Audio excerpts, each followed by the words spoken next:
Baik, teman-teman media. Bismillahirrahmanirrahim. Assalamualaikum warahmatullahi wabarakatuh.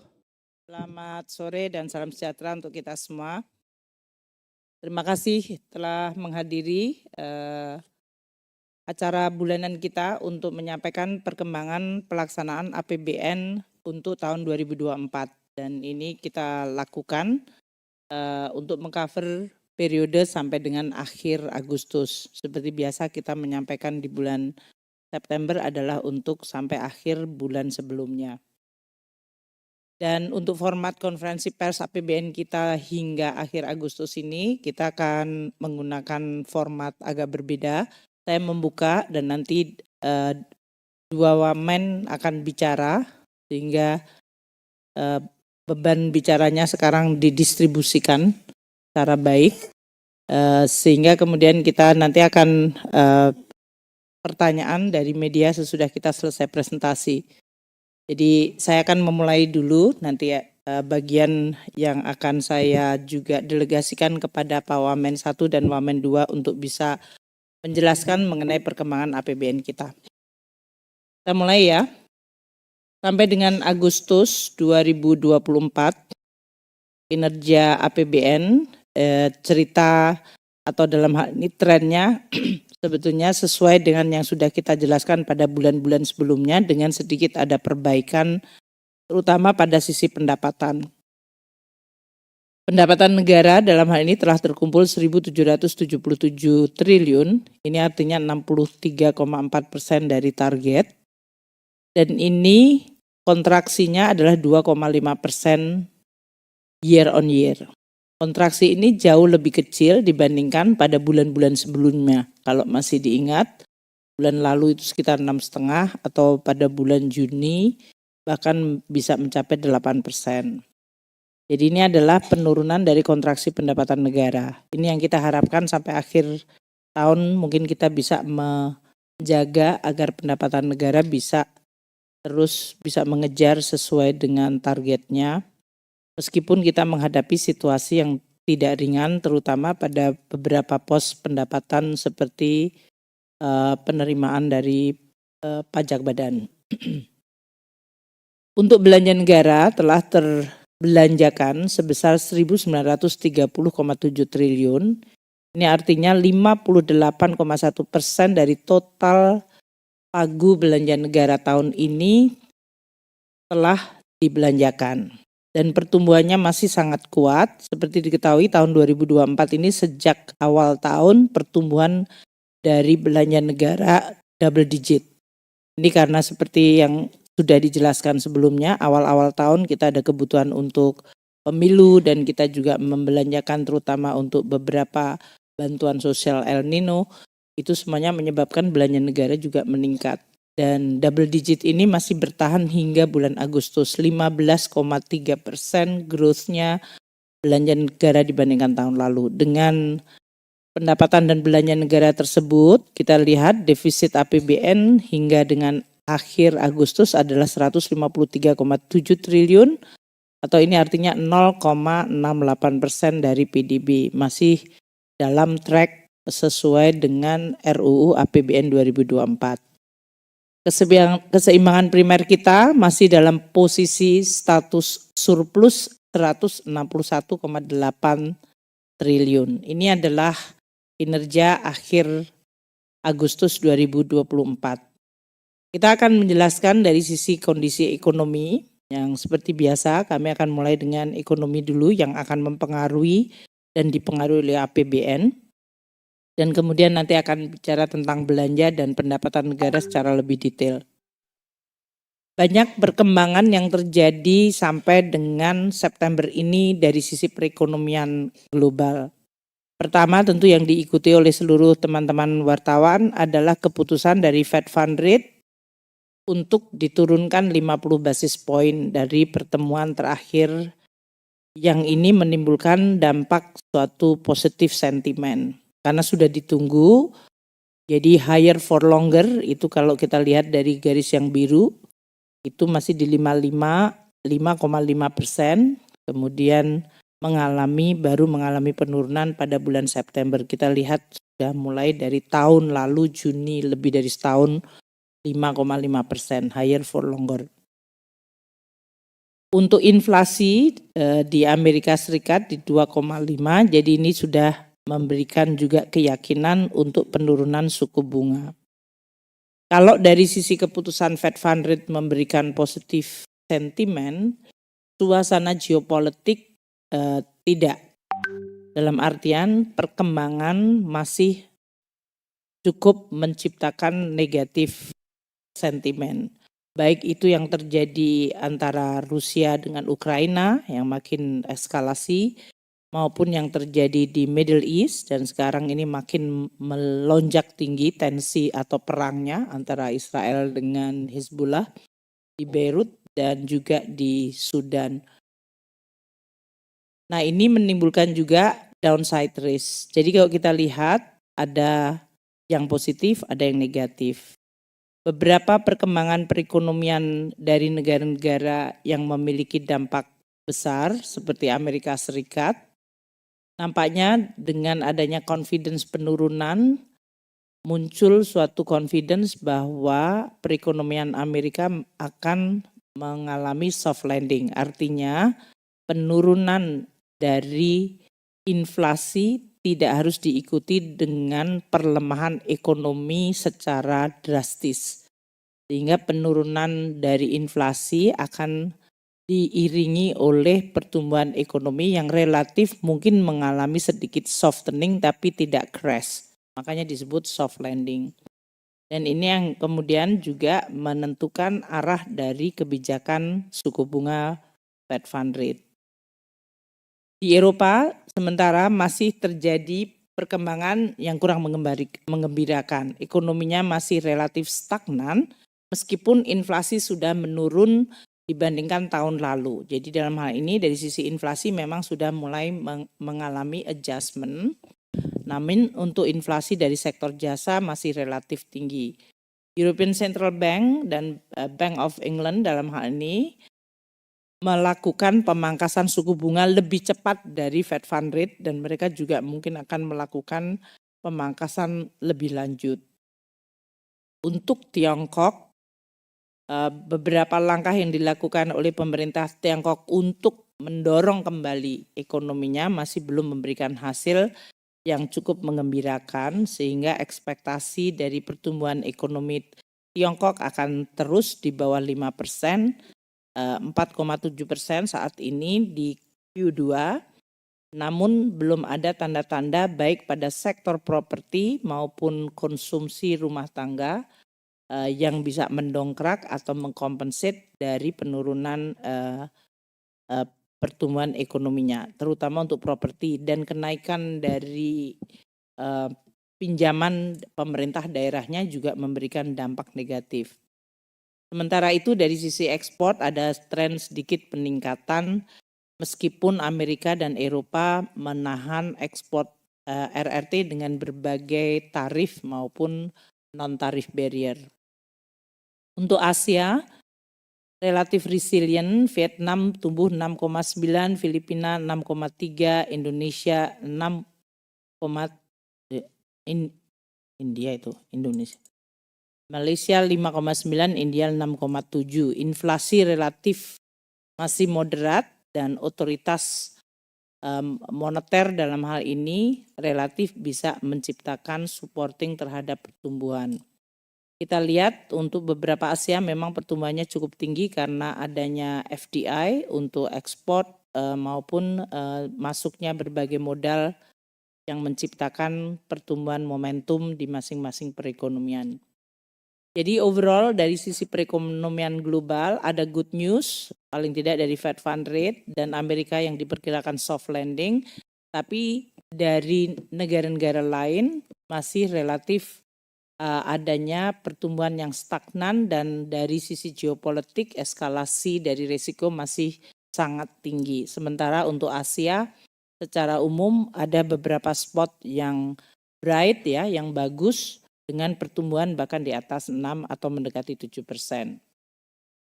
Yang perlu untuk diperhatikan di dalam perkembangan adalah sektor manufaktur, aktivitasnya masih dalam hal ini kelihatan melemah. Manufaktur global di 49,5, artinya secara overall, secara global, kegiatan sektor manufaktur itu dalam posisi kontraktif. Meskipun untuk PMI jasa masih ekspansif tinggi. Di berbagai negara yang mengalami kontraksi atau dalam hal kontraksi manufaktur itu dari sisi PMI-nya, zona kontraksi adalah seperti Eropa dan Indonesia sendiri di 48 serta Amerika Serikat. Sementara Tiongkok sedikit di atas tapi sangat tipis di atas 50. Untuk PMI jasa kelihatan di sebelah paling kanan itu semuanya pada zona yang ekspansif. Ini memang menggambarkan bahwa perekonomian dunia mengalami transformasi di mana sektor jasa dan terutama dengan adanya digital technology akan menjadi lebih dominan atau memberikan peranan yang sangat penting di dalam perekonomian hampir semua negara.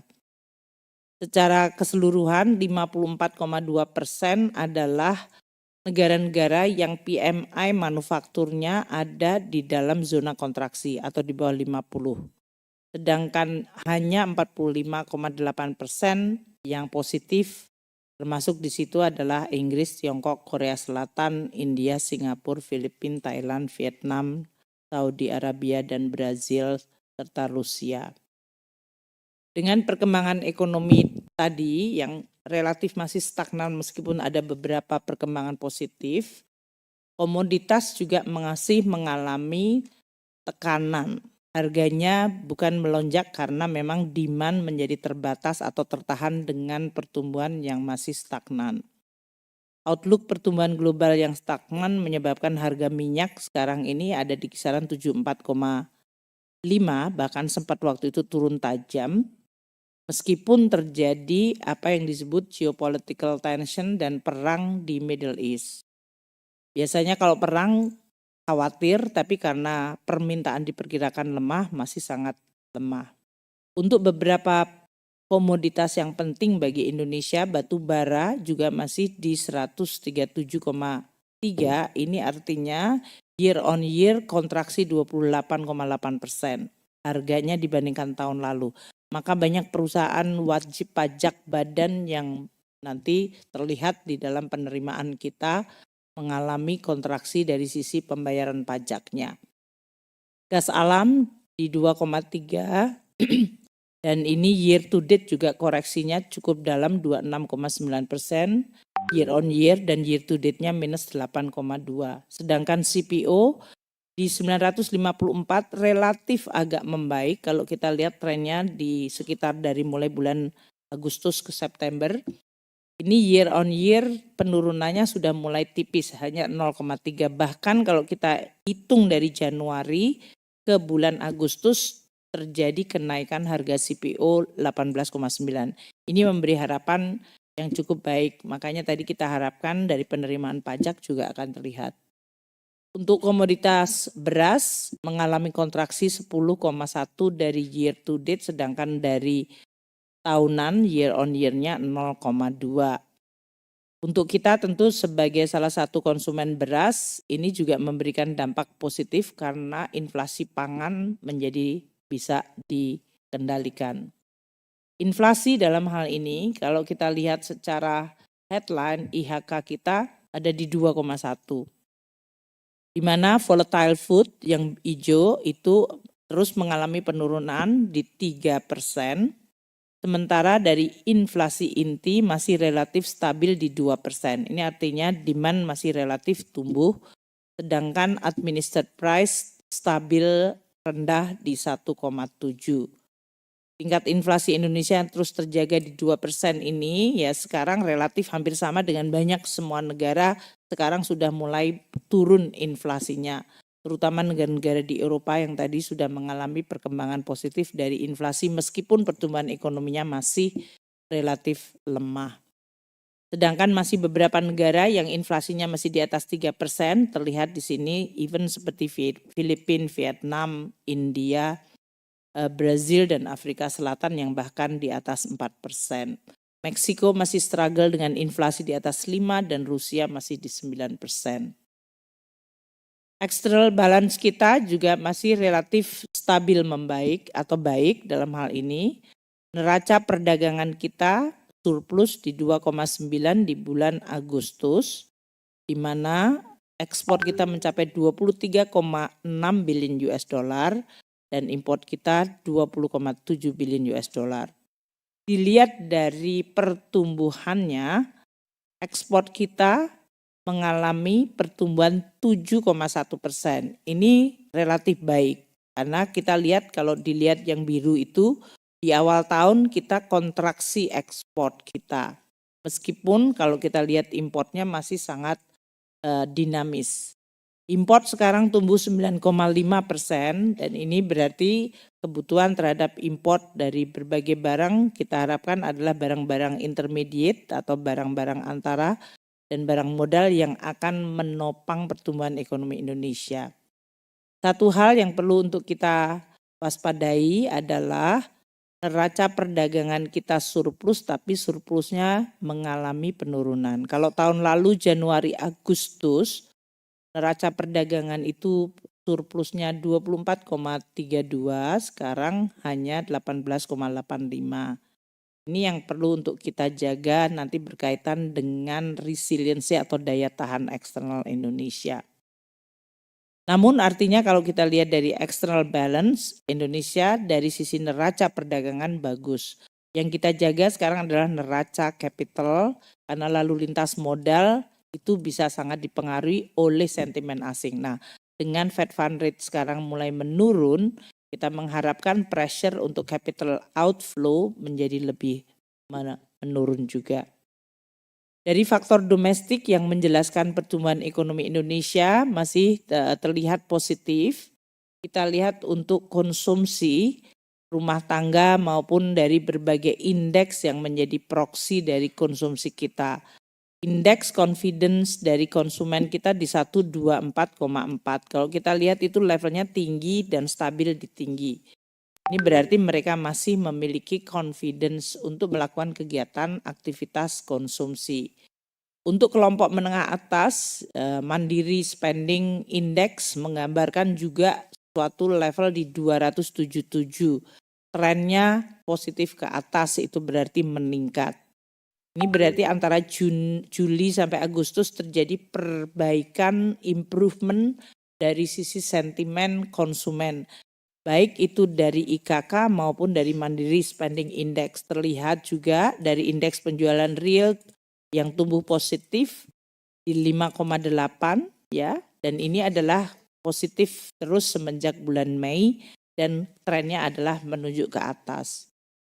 PMI kita masuk dalam zona kontraksi, ini perlu diwaspadai, tapi kita berharap dengan tadi import yang mulai tumbuh di 9%, itu bisa mendorong kembali kegiatan manufaktur dan ekspor kita juga tumbuhnya positif.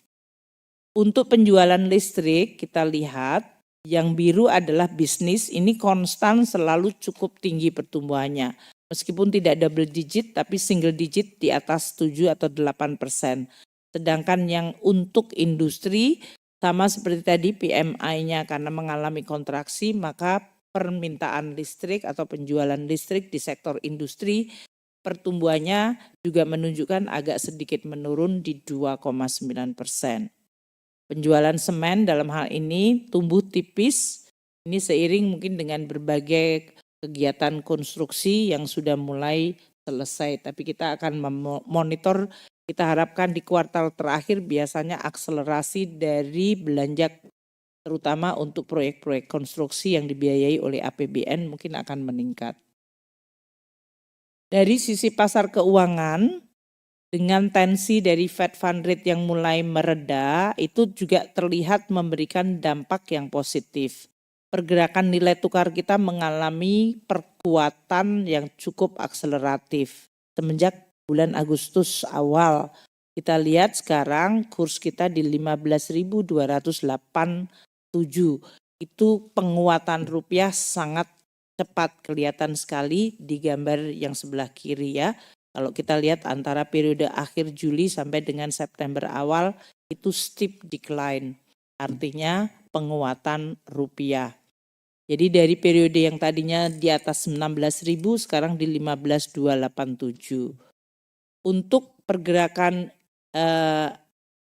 kurs ini setahun dalam hal ini kita mengalami apresiasi sudah 0,84%. Itu hal yang mengkompensate kemarin depresiasi yang sekitar 5%. Pergerakan dari yield dari surat berharga negara kita yang 10 tahun dalam hal ini untuk yang local currency Indo 10 tahun di 6,42. Ini juga menunjukkan tensi yang menurun. Ini berarti cukup positif buat APBN karena berarti tensi dari pembayaran utang kita bisa diperkirakan mengalami penurunan. Sedangkan dari US Treasury sendiri 10 tahun dengan Fed Fund Rate yang mengalami penurunan 50 basis point juga mulai mereda di 374. Nah ini juga memberikan harapan terhadap cost of borrowing yang lebih rendah dan diharapkan ini bisa memacu kegiatan ekonomi secara positif. Dengan Fed Fund Rate turun, kita juga melihat capital inflow ke Indonesia juga mulai mengalami pemulihan. Kita lihat yang sebelah kanan dari Agustus, September, atau bahkan mulai dari Juli. Juli itu udah positif baik untuk capital flow pembelian saham maupun untuk surat berharga negara kita. Bulan Agustus melonjak lebih tinggi lagi dan pada September sampai dengan tanggal 19 juga mengalami positif flow untuk SBN maupun dari sisi saham. Kita lihat ya di kalimat yang di bawah, secara year to date inflow mencatatkan 21,39 triliun. Di surat berharga bulan September saja masuk 11,13 triliun untuk mereka yang ingin memburu dan membeli surat berharga kita.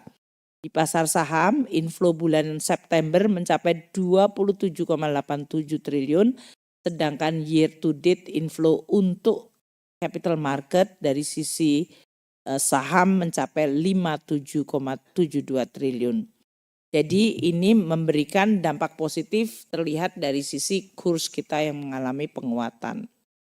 Itu adalah kondisi yang cukup positif kita harapkan pada kuartal ketiga 4.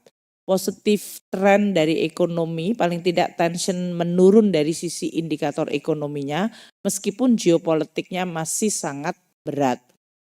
Terjadi eskalasi perang dan perlemahan ekonomi di negara besar masih terlihat cukup dominan, terutama di Eropa, Jepang, dan di RRT. Meskipun Amerika Serikat ada harapan terjadi soft landing.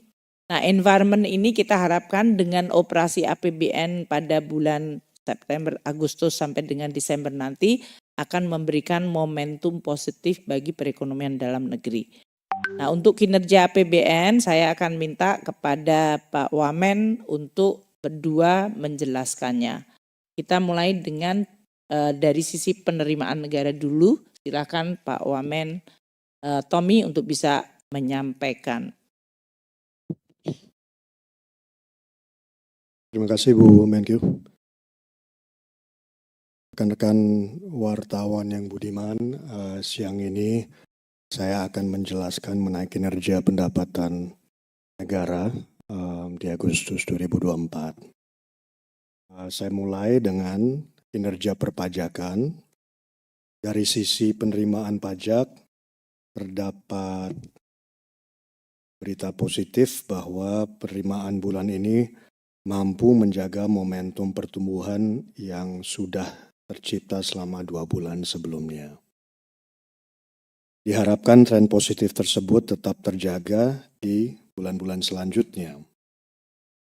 Penerimaan Januari sampai dengan Agustus 2024 telah terkumpul sebesar 1.196,54 triliun atau 60,16% dari target APBN. Capaian per kelompok pajak sebagai berikut. PPH non-migas realisasinya sebesar 665,52 triliun atau 62,58% dari target APBN. dengan pertumbuhan bruto negatif 2,46%. Meskipun masih mengalami kontraksi, namun kinerjanya menunjukkan perbaikan. Terlihat negatif growth-nya yang melandai dibandingkan bulan-bulan sebelumnya. PPN dan PPNBM realisasinya sebesar 470,81 triliun atau 58,03% dari target APBN. Dengan pertumbuhan bruto 7,36%. Pertumbuhan bruto yang positif ini menunjukkan sinyal ekonomi kita sedang tumbuh. PBB dan pajak lainnya realisasinya sebesar 15,76 triliun atau 41,78% dari target APBN dengan pertumbuhan bruto 34,18%. PPH Migas realisasinya sebesar 44,45 triliun atau 58,2% dari target APBN dengan pertumbuhan bruto minus 10,23% terkontraksi akibat penurunan lifting minyak bumi. Saya lanjutkan dengan penerimaan per jenis pajak per Januari sampai dengan Agustus 2024. Mayoritas jenis pajak utama, terutama pajak-pajak yang berbasis pada transaksi pada tahun berjalan, menunjukkan pertumbuhan positif. Peningkatan tersebut diantaranya PPh 22 impor dan PPN impor. Didorong peningkatan nilai impor bahan baku dan migas dengan total realisasi sebesar 227,32 triliun, di mana realisasi PPh 22 impor adalah 50,99 triliun dan realisasi PPN impor di angka 176,33 triliun. PPh final realisasinya 87,99 triliun, didorong kenaikan pembayaran deposito atau tabungan, serta peningkatan dari sektor konstruksi dan aktivitas sewa tanah bangunan. PPh pasal 26 realisasinya 61,46 triliun, tumbuh karena peningkatan pembayaran bunga dan royalti. Pajak yang mengalami penurunan adalah PPh badan, terutama akibat penurunan harga komoditas. Realisasi sampai dengan Agustus 2024 sebesar 212,70 triliun. Namun demikian, apabila dibandingkan dengan bulan-bulan sebelumnya, terlihat adanya perbaikan yang signifikan dan berkelanjutan. Sementara itu, secara bruto PPN dalam negeri mencatatkan pertumbuhan 9,0%, sejalan dengan terjaganya tingkat konsumsi masyarakat. Namun, akibat peningkatan permintaan restitusi untuk mendukung cash flow perusahaan, pertumbuhannya secara neto mengalami kontraksi sebesar minus 4,9% dengan realisasi 275,69 triliun. Selanjutnya, dari sisi penerimaan sektoral Januari sampai dengan Agustus 2024, mayoritas sektor utama, terutama sektor yang terkait non-komoditas, mampu mencatatkan kinerja yang positif. Sektor perdagangan terus menunjukkan perbaikan pertumbuhan dengan konsumsi dalam negeri yang tetap terjaga. Realisasi mencapai 287,56 triliun. Namun peningkatan restitusi menyebabkan pertumbuhan netonya lebih kecil daripada pertumbuhan bruto. Sektor jasa keuangan dan asuransi tumbuh paling tinggi seiring dengan peningkatan kredit dana pihak ketiga dan suku bunga dengan realisasi mencapai 160,82 triliun. Sektor transportasi dan pergudangan, konstruksi dan real estate, informasi dan komunikasi, dan jasa perusahaan tumbuh sejalan dengan pertumbuhan ekonomi yang baik.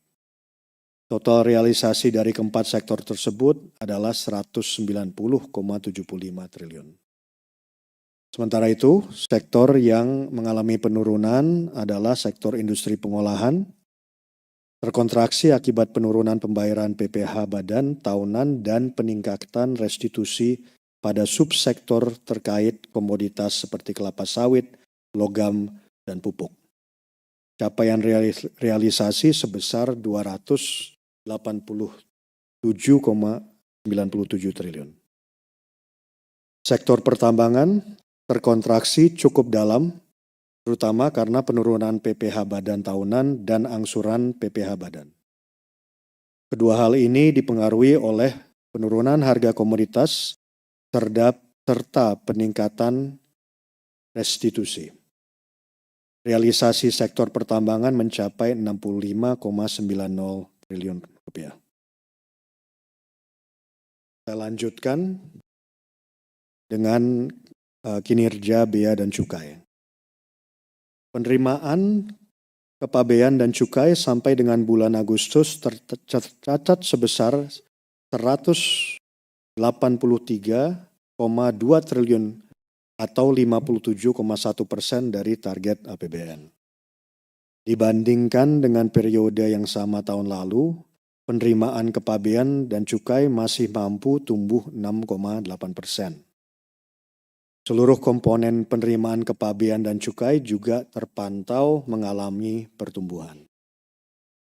Penerimaan bea masuk sebesar 33,9 triliun atau 59,1% dari target APBN.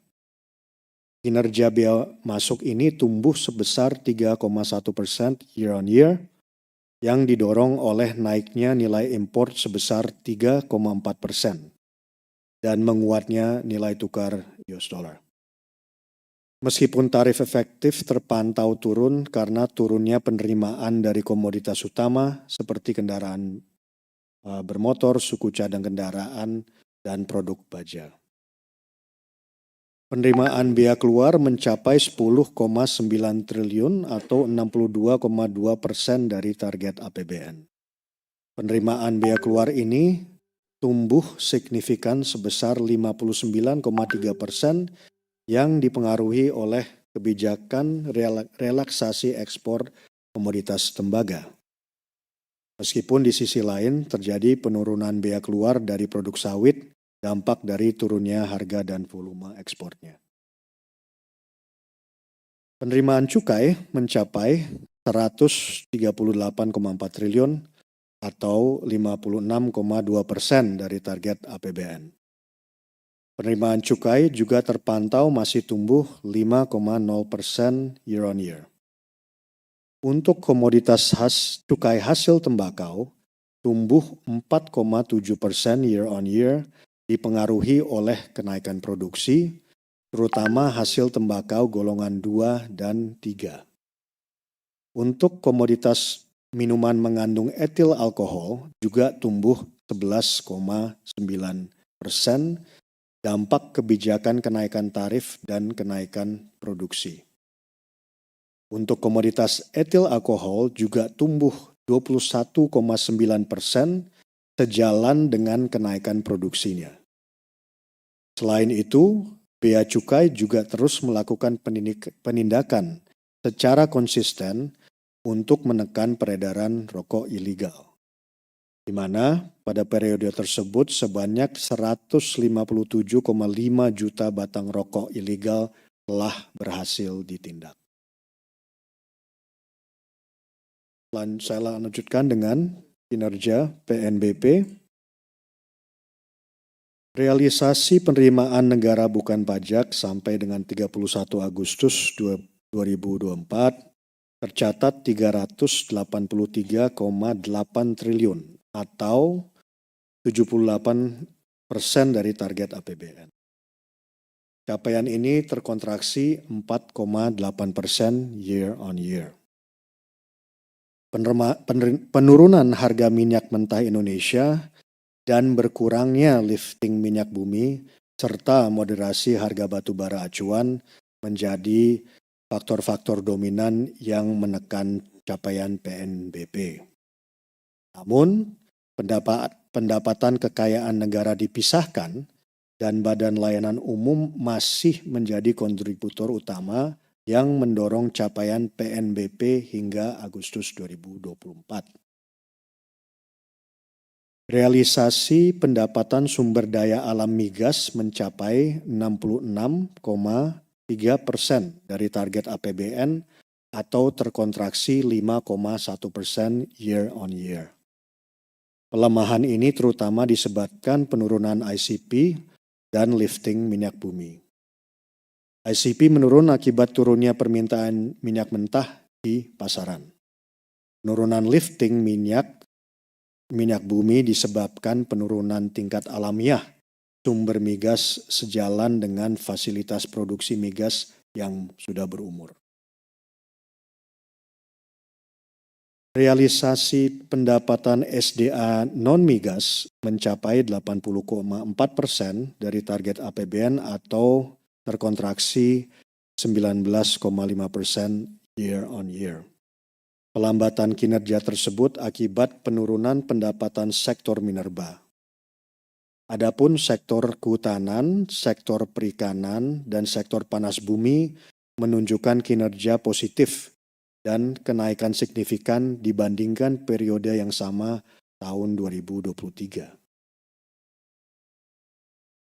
Pendapatan sektor minerba, saya lanjutkan, mencapai 84,8% dari target APBN atau terkontraksi 21,5% year on year. Faktor penurunan harga batu bara dan mineral di pasaran menyumbang pengurangan signifikan pendapatan sektor minerba tersebut. Pendapatan sektor kehutanan mencapai 62,1% dari target APBN atau tumbuh 16% year on year. Hal ini disebabkan adanya pembayaran dana reboisasi dan provisi sumber daya hutan.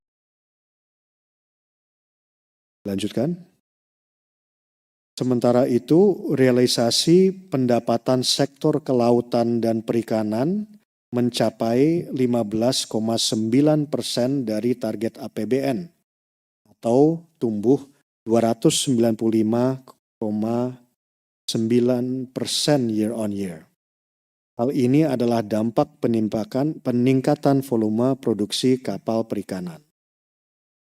Selanjutnya, capaian pendapatan sektor panas bumi mencapai 59,5% dari target APBN atau tumbuh 7,5% year on year.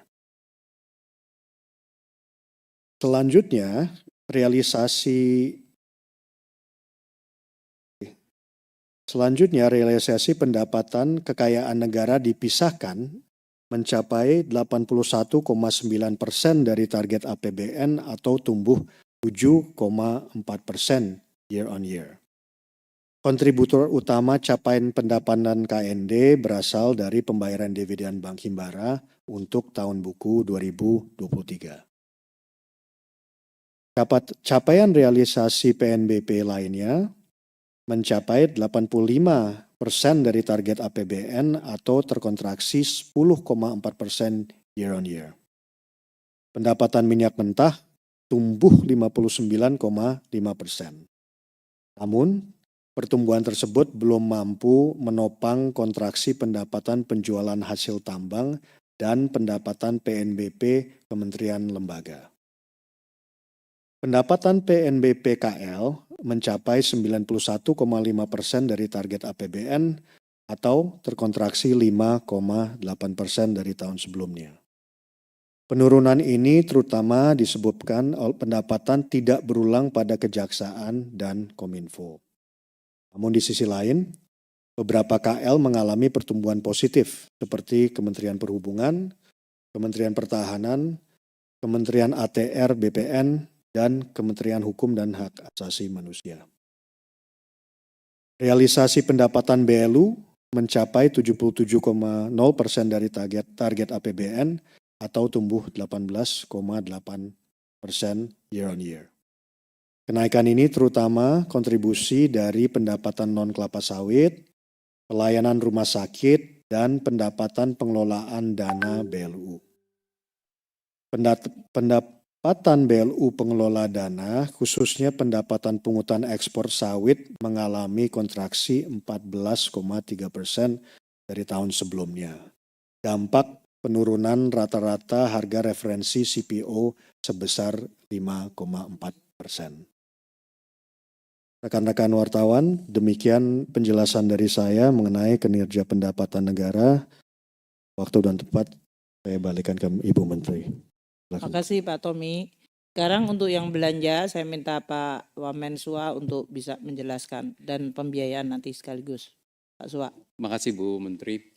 Teman-teman media, jadi untuk yang belanja negara seperti kita tahu, belanja negara terdiri atas belanja pemerintah pusat dan transfer ke daerah. Yang pertama belanja pemerintah pusat dulu, PPP. Sampai dengan Agustus 2024 telah direalisasikan 1.368,5 triliun. Ini 55,5% dari pagu. Pagunya itu 2.467,5 triliun rupiah. Jadi dari pagu 2.467, 1.368,5 sudah direalisasikan. Dan realisasi ini adalah 16,9% tumbuh di atas realisasi belanja pemerintah pusat tahun yang lalu, tahun 2023. Realisasi belanja pemerintah pusat terdiri atas belanja kementerian dan lembaga sebesar 703,3 triliun. Ini adalah 64,5% dari pagu dan ya, isinya banyak yang terkait dengan penyaluran berbagai macam program bantuan sosial, pembangunan infrastruktur, sarana prasarana pertahanan keamanan kita, dukungan pelaksanaan pemilu, dan berbagai macam program lainnya. Sementara belanja untuk non-KL, non-kementerian lembaga sebesar 665,2 triliun adalah 48,3% dari pagu. Isi belanja ini adalah realisasi subsidi kompensasi, baik untuk energi, subsidi untuk non-energi, pembayaran manfaat pensiun, dan yang lainnya. Di slide yang berikut, kita lihat realisasi manfaat yang diterima langsung oleh masyarakat. Jadi dari sebesar realisasi belanja 1.368,5 triliun tadi, itu belanja pemerintah pusat, 1.030,6 triliunnya dinikmati manfaatnya langsung oleh masyarakat. Apa saja itu? Terdiri dari perlindungan sosial, PKH itu 17,7 triliun untuk 10 juta keluarga penerima manfaat. Kartu sembako 28 triliun untuk 18,7 juta keluarga penerima manfaat. Pendidikan, program Indonesia Pintar 9,8 triliun telah direalisasikan untuk 12,3 juta siswa. Program KIP kuliah 7,1 triliun untuk 875.000 lebih mahasiswa. Bantuan operasional sekolah di Kemenak 7,6 triliun untuk 6,5 juta siswa. Bantuan operasional perguruan tinggi negeri BOPTN 4,6 triliun untuk 197 perguruan tinggi negeri di seluruh Indonesia. Pembangunan infrastruktur kita telah membelanjakan 114,4 triliun, antara lain untuk berbagai macam jalan, jembatan, rel kereta api, bandara, pelabuhan, bendungan, irigasi, sistem air minum, SPAM, rumah susun, gedung-gedung, dan juga termasuk satelit. Untuk kesehatan, di antara lain yang langsung dinikmati oleh masyarakat, dirasakan manfaatnya adalah untuk alokasi iuran. Penerima bantuan iuran untuk jaminan kesehatan nasional telah dialokasikan 30,9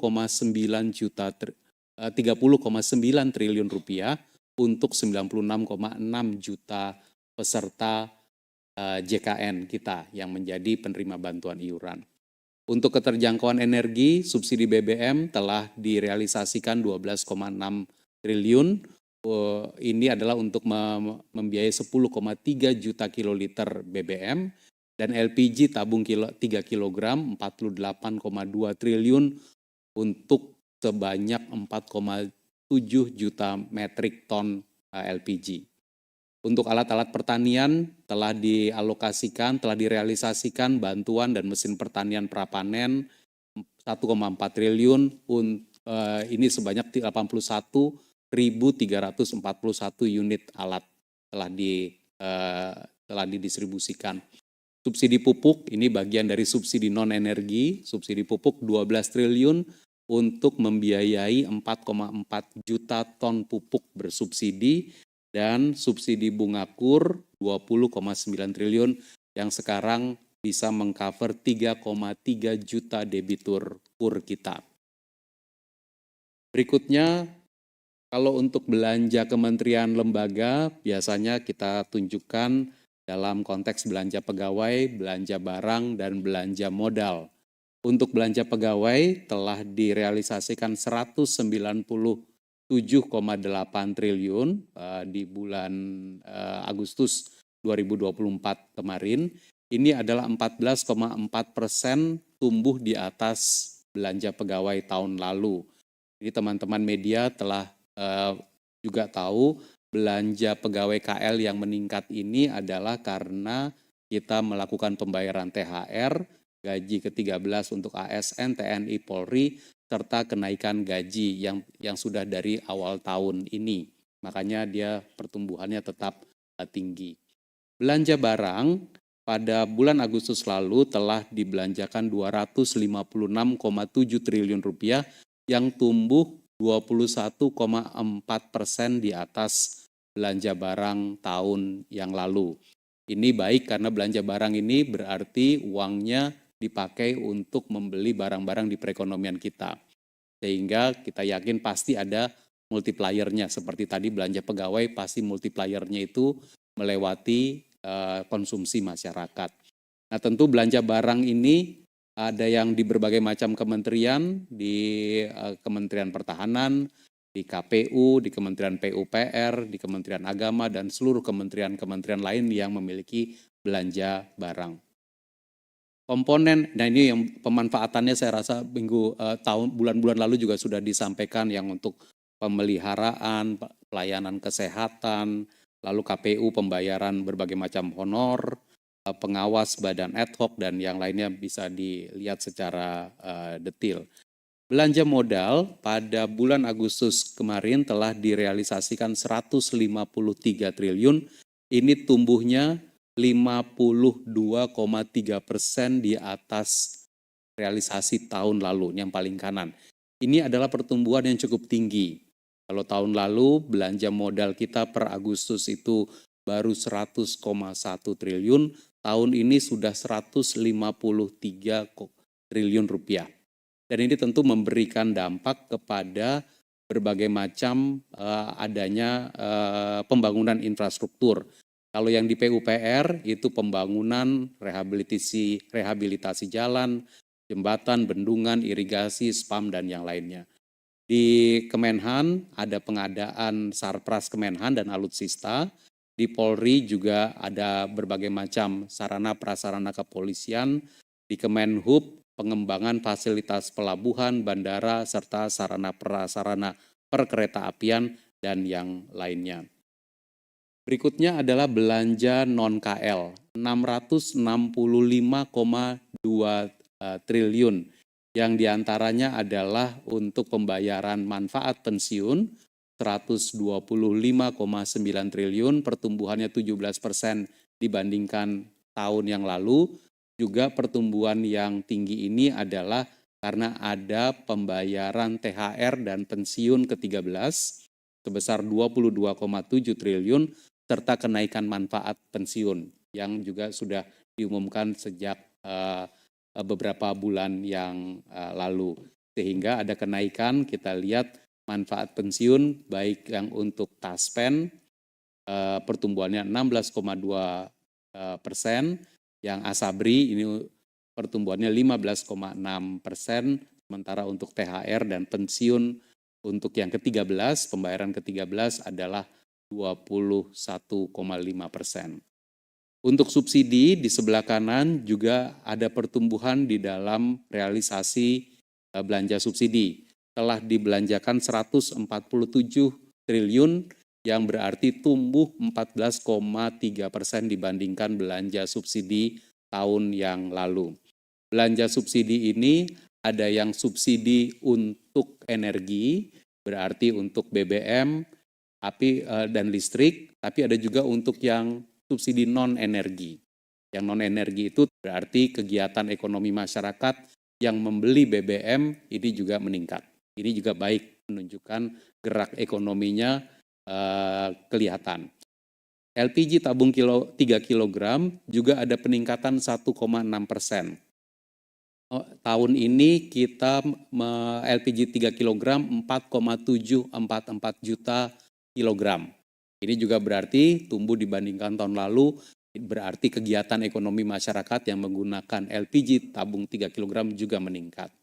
Listrik bersubsidi juga meningkat jumlah pelanggannya, tahun ini adalah 40,9 juta pelanggan listrik yang tarifnya bersubsidi, peningkatan 3,9%. Untuk KUR, tahun ini baki kredit KUR adalah sejumlah senilai 195,4 triliun rupiah. Lebih tinggi 29,5% dibandingkan baki kredit tahun lalu. Tahun lalu per Agustus total nilai kredit KUR baru 150,9 triliun. Tahun ini sudah 195,4 triliun.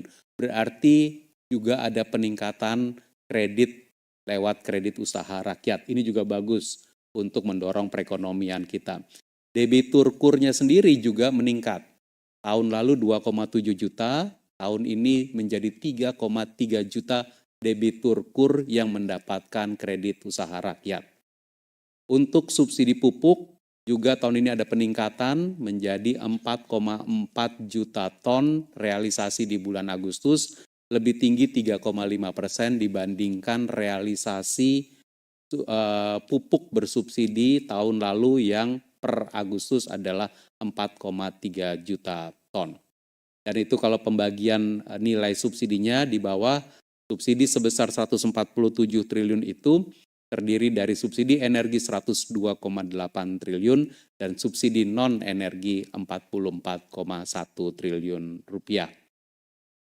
Teman-teman media, ada beberapa yang tematik di slide yang berikut, anggaran pemilu, mungkin ini menjadi perhatian banyak di media. Dari pagu 38,2 triliun telah direalisasikan 30,5 triliun rupiah. 30,5 triliun rupiah realisasi ini berarti 79,8% dari anggaran pemilu 2024. Melewati KPU dan Bawaslu, ini yang paling besar tentu 27,5 triliun berbagai macam pengeluarannya untuk honorarium, pengadaan barang dan jasa, pemungutan penghitungan suara, operasional, dan berbagai macam. Namun bukan hanya melalui KPU dan Bawaslu, anggaran pemilu kita juga ada yang dikerjakan oleh berbagai macam kementerian dan lembaga yang lain. Dari kementerian dan lembaga yang TNI, Polri, TVRI, RRI, PAN-RB, BPKP, dan PPATK, Kementerian Dalam Negeri, Kominfo, dan berbagai macam kementerian yang lain juga melakukan pengamanan maupun aktivitas terkait dengan pemilu 2024.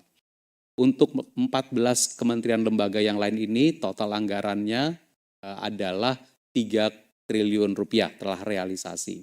Menjaga pengamanan, pemenuhan almatsusnya, pengelolaan pemilu, penguatan partai politiknya, penyelesaian permasalahan hukum, pemantauan persidangan perkara, pengawasan dan akuntabilitas, layanan pengaduan dugaan pelanggaran kode etik dalam penyelenggaraan pemilu, serta keamanan cyber. Jadi ini adalah anggaran yang kita sediakan dan telah direalisasikan 30,5 triliun tahun 2024. Dan secara konsisten kita sampaikan terus tahun 2022 alokasi anggarannya adalah 3,1 triliun.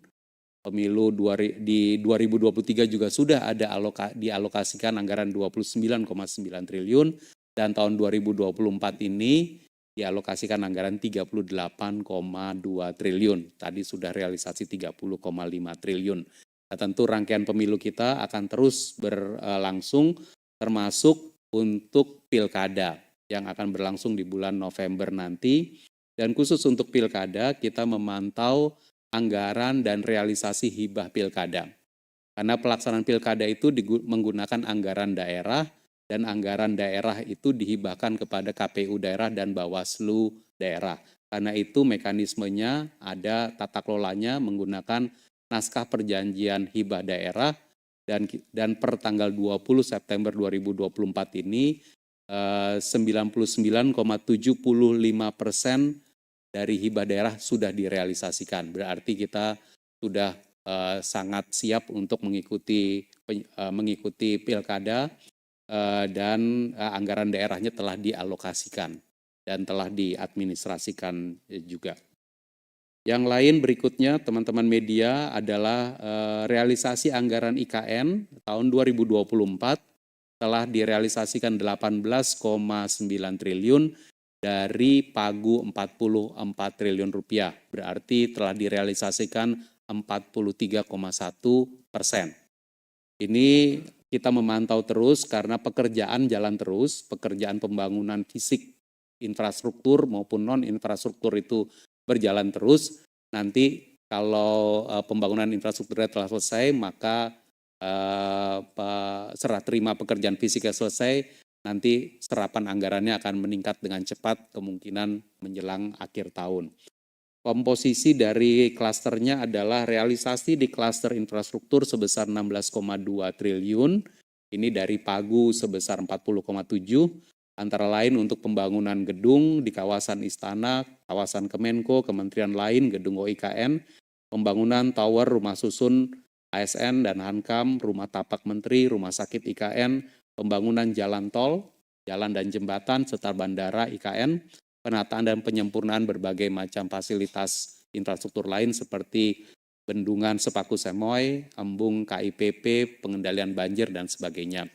Mungkin teman-teman media telah melihat berbagai macam liputan, beberapa bulan terakhir sudah mulai sering ada liputan pembangunan beberapa infrastruktur dan juga infrastruktur yang telah dipakai di kawasan IKN tersebut, termasuk istana dan daerah sekitarnya.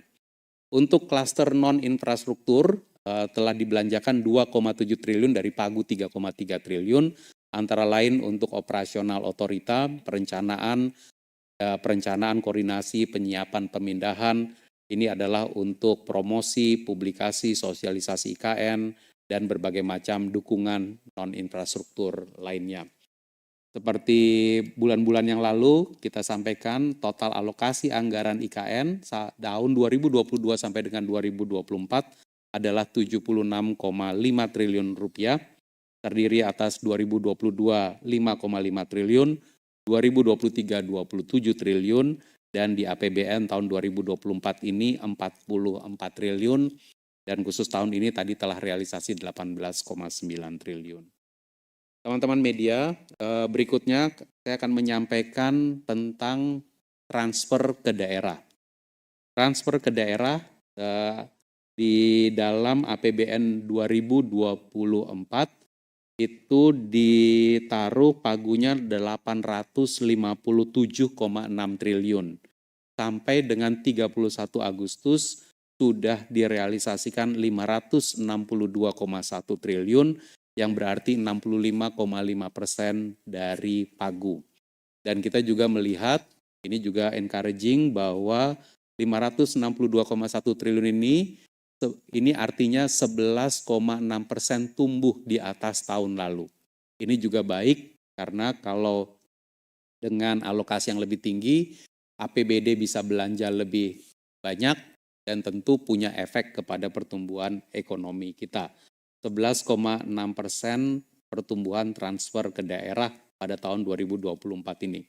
Dan kalau kita lihat komposisinya di sebelah kanan atas itu hampir semua alokasi yang besar-besar itu dia mengalami pertumbuhan di atas tahun lalu. DAU 15% di atas tahun yang lalu, telah direalisasikan 304,6 triliun. DAK non-fisik 2,7% di atas tahun lalu, telah dialokasikan 98,8 triliun. Dana otsus juga 16,6% lebih tinggi, dana bagi hasil 13,7% lebih tinggi, telah disalurkan 72,7 triliun, dana desa telah disalurkan 56,1 triliun, 14,1% di atas tahun lalu, dana keistimewaan juga seperti itu.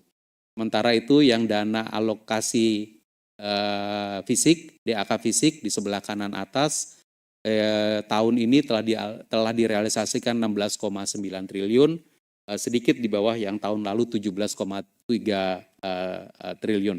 Ini syarat salur saja, tapi proyeknya kita lihat berjalan, moga-moga nanti bisa lebih cepat di bulan-bulan ke depan. Hibah relatifly berjalan, tapi belum sebesar tahun lalu, ini kecil, hanya 0,4 triliun, dan insentif fiskal kurang lebih sama dengan realisasi tahun lalu. Itu adalah yang terkait dengan transfer ke daerah. Lalu kemudian yang below the line, di slide yang berikut, kita dapat sampaikan sampai dengan 31 Agustus 2024, telah dicairkan pembiayaan investasi pemerintah sebesar 61 triliun rupiah. LPDP telah dialokasikan 15 triliun, kita tahu ini adalah masuk ke dalam dana abadi, dan saat ini alumni LPDP per Agustus 2024 ada 24.000 orang, sementara ada sekitar 20.000 orang lagi yang sedang mengikuti pendidikan. Jadi 24.000 ini betul-betul adalah yang sudah menjadi alumni. Hampir 2/3, itu 66,58% bekerja di sektor publik, 33,4% bekerja di sektor swasta.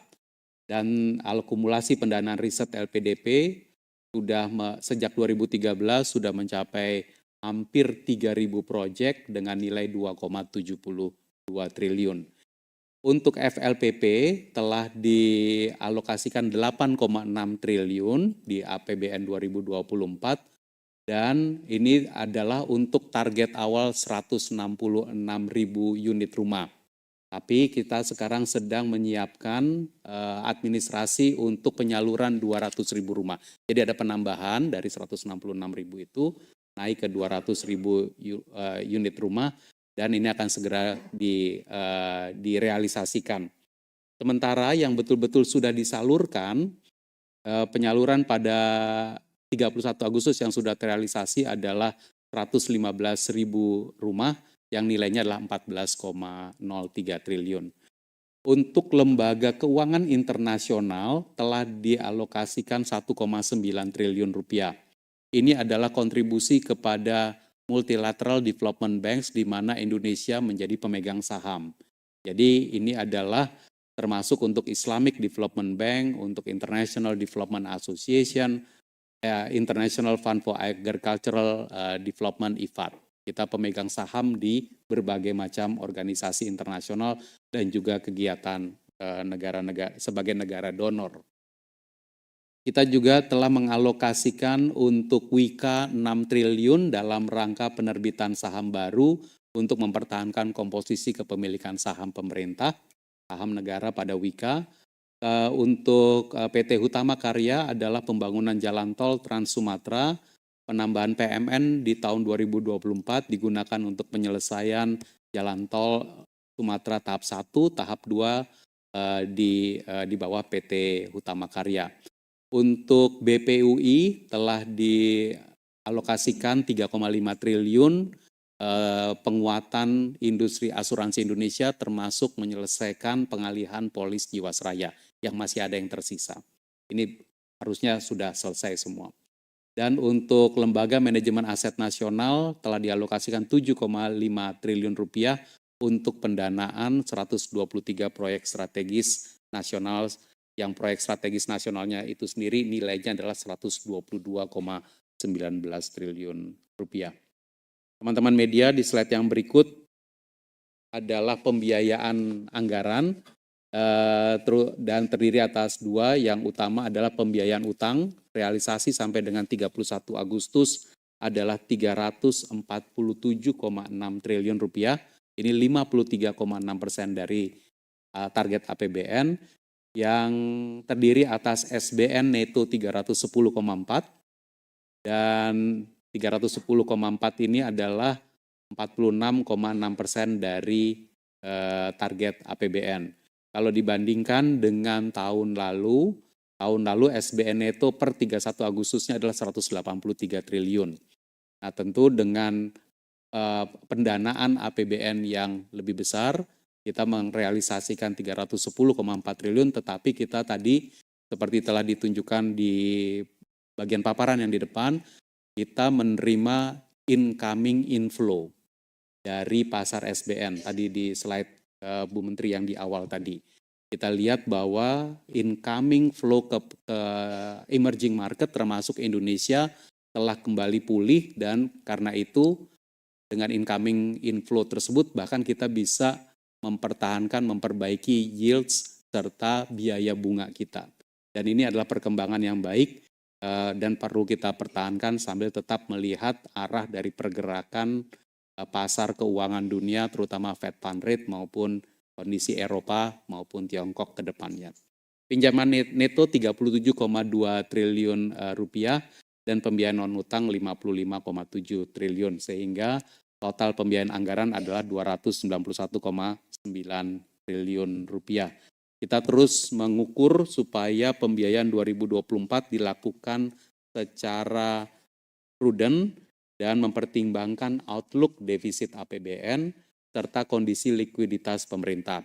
Dan ketika nanti kita memasuki kuartal 4, tentu kita terus mencermati dinamika pasar serta menyiapkan kewaspadaan untuk pelaksanaan APBN 2025 terutama di kuartal 1 2025. Karena itu pemenuhan target pembiayaan kita upayakan untuk terus on track dengan cost of fund yang terkendali. Saya rasa demikian tentang APBN sisi belanja negara. Kami kembalikan kepada Ibu Menteri untuk rekap penutupnya.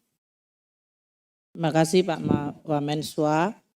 Jadi kalau kita sudah lihat tadi pelaksanaan APBN 2024 hingga akhir Agustus, kita bisa melihat pada perkembangan asumsi makro yang menjadi landasan untuk penyusunan APBN 2024 dan pelaksanaannya. Kita lihat untuk pertumbuhan ekonomi, APBN 2024 menggunakan asumsi 5,2%. Hingga semester 1 kita adalah di 5,08, Q2-nya 5,05. Kami memperkirakan untuk Q3 masih akan relatif stabil sedikit di atas 5%. Menurut estimasi BKF di 5,06. Jadi ini mungkin masih akan on track di sekitar angka tersebut. Untuk inflasi, kita lihat inflasi untuk asumsi APBN adalah 2,8%. Realisasinya untuk year on year adalah 2,12. Jadi masih sedikit di bawah asumsi inflasi APBN 2024. Ini cukup baik, berarti kita mampu untuk mengendalikan sesuai dengan asumsi nilai tukar yang di APBN 2024 adalah 15.000 rupiah per dolar. Untuk year to date-nya agak lebih atas di 15.897 rupiah per dolar. Sedangkan end of period tadi karena ada penguatan kembali rupiah, apresiasi dari bulan Agustus, kita melihat rupiah di 15.287 untuk posisi end of period. Sehingga kalau kita lihat untuk rata-rata 1 tahun ini apresiasi sudah 0,84%. Yield tadi juga telah disebutkan 6,7% adalah asumsi yang digunakan untuk penghitungan nilai yield dari SBN 10 tahun kita. Year to date kita mendekati di 6,81. Kita semua ingat di semester 1 terutama kuartal 2 terjadi pressure terhadap yield dengan pelemahan rupiah. Untuk end of periodnya 6,53%. Jadi masih ada di sekitar atau dekat dengan asumsi 2024. Untuk harga minyak kita lihat asumsi APBN $80 per barel, perkembangan adalah $81,02 per barel. Nah, ini masih sangat dekat meskipun posisi end of periodnya di bawah 80 yaitu $78,5 per barel. Harga minyak ini berarti end of period lebih rendah dari asumsi. Sedangkan lifting minyak kita lihat realisasinya adalah 569.000 barel per hari. Padahal asumsi di APBN adalah 635.000 barel per hari. Jadi realisasi jauh di bawah dari APBN asumsi. Demikian juga dengan lifting gas yaitu 969,1 realisasinya ribu ya itu per hari. Sedangkan asumsi APBN menghitung di 1.033.000. Ini yang menyebabkan tadi PNBP untuk migas kita mengalami kontraksi tinggi karena tadi lifting minyaknya dan gas jauh di bawah yang diasumsikan. Sementara harga minyaknya cenderung sekarang melemah di bawah asumsi juga. Jadi penerimaan dari PNBP maupun pajak migas tadi terlihat mengalami kontraksi. Untuk keseluruhan postur APBN kita lihat sampai dengan 31 Agustus 2024. Pendapatan negara kita mencapai 1.777 triliun. Ini 63,4% dari total anggaran target 2024. Kontraksinya 2,5%. Semester 1 waktu itu kami melaporkan di DPR maupun di ALKO ini kepada media kontraksi masih di 6,5 untuk total pendapatan negara. Jadi dengan kontraksi 2,5 ini sudah terjadi perbaikan. Untuk pendapatan perpajakan 1.379,8 triliun dibandingkan tahun lalu mengalami kontraksi 2,7%. Kalau semester 1 posisinya kontraksinya masih di 7%, jadi ini juga membaik.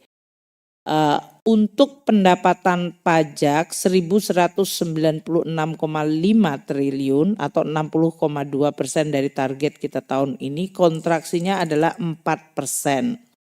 Untuk pajak ini kalau untuk semester 1 dulu kontraksinya kita laporkan di 7,9%, hampir 8%. Jadi ini penurunan kontraksinya sudah cukup drastis yaitu hampir separuhnya. Sedangkan untuk kepabeanan dan cukai yaitu 183,2 triliun atau 57,1% itu tumbuh 6,8%. Ini pertumbuhannya relatif lebih kuat karena sampai semester 1 kemarin penerimaan bea dan cukai mengalami kontraksi 0,9%.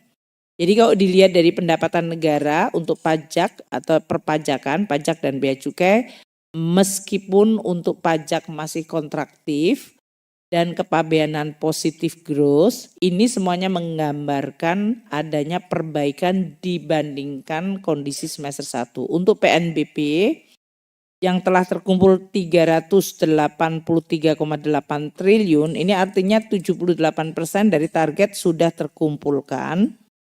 Namun ini berarti masih kontraksi 4,8 karena tahun lalu memang PNBP cukup tinggi. Pertumbuhan PNBP yang kontraktif ini masih relatif sama dengan semester 1 yang juga mengalami kontraksi sekitar 4,5. Nah untuk belanja negara kita lihat pertumbuhannya cukup tinggi 1.930,7 triliun rupiah. atau 58,1% dari total belanja sudah kita belanjakan, tumbuh 15,3. Tahun lalu belanja negara itu hanya 1.674,7. Ini artinya dibanding tahun lalu kita melonjak tinggi. Untuk belanja pemerintah pusat yang 1.368,5 itu 55,5% dari anggaran yang akan kita belanjakan tahun ini, dan tumbuhnya juga lebih tinggi yaitu 16,9%. Belanja KL bahkan lebih tinggi lagi tumbuhnya yaitu 20,9%, mencapai 703,3 triliun, atau dalam hal ini belanja kementerian lembaga itu sudah 64,5% dari total anggarannya. Belanja non KL 665 itu tumbuh 12,9% atau 48,3% dari total anggarannya. Untuk transfer tadi telah disampaikan oleh Wamenswa 562,1 triliun atau 65,5% dari total transfer tahun ini, dan ini tumbuh 11,6. Dengan demikian saya kembali ulangi tadi, posisi keseimbangan primer masih surplus 161,8 triliun.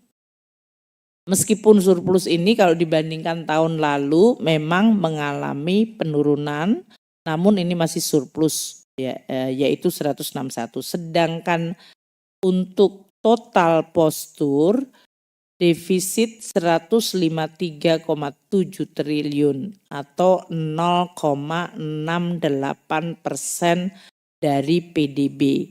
Kalau teman-teman media lihat dari kolom APBN tahun ini defisit didesain pada 522,8 triliun atau 2,29% dari PDB. Jadi dalam hal ini 0,68 masih di dalam track untuk APBN 2024. Untuk pembiayaan yang sudah dijelaskan oleh Wamenswa, kita melihat untuk tahun ini targetnya 522,8 telah terrealisir 291,9 triliun atau 55,8.